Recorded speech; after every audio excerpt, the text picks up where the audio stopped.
NCL টি-20 জাতীয় cricket লিগের টি-20 ভার্সনে চ্যাম্পিয়ন হয়েছে রংপুর বিভাগ। সিলেট আন্তর্জাতিক স্টেডিয়ামে ফাইনালে বোলারদের দুরন্ত নৈপুণ্যে ঢাকা মেট্রোকে ৬২ রানে বেঁধে ফেলে ৫ উইকেটে জিতেছে রংপুর। টুর্নামেন্টে সফল দুই দলের লড়াইয়ে টস জিতে ব্যাটিংয়ে পাঠিয়ে ঢাকা মেট্রোকে চেপে ধরে রংপুর। ফাইনালের চাপ নিতে পারেনি ঢাকা মেট্রো।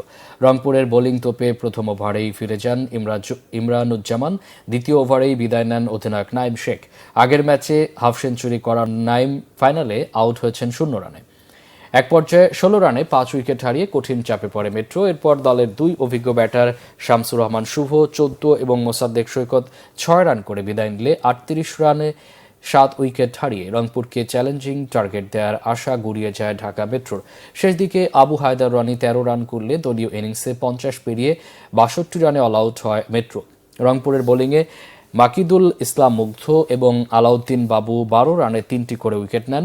জবাবে মাত্র ৬৩ রানের লক্ষ্য তাড়া করতে নেমে ১৮ রানে ৪ উইকেট হারিয়ে শুরুতে চাপে পড়ে রংপুরও। তবে আরিফুল হক ১৪ ও আনামুল হক আনাম অপরাজিত ১৪ রান করে রংপুরকে শিরোপা উপহার দেন। টুর্নামেন্টের সেরা ক্রিকেটার হয়েছেন আবু হায়দার রানি। চ্যাম্পিয়ন হয়ে রংপুর ২০ লাখ এবং ঢাকা মেট্রো ১০ লাখ টাকা প্রাইজ মানি পেয়েছে।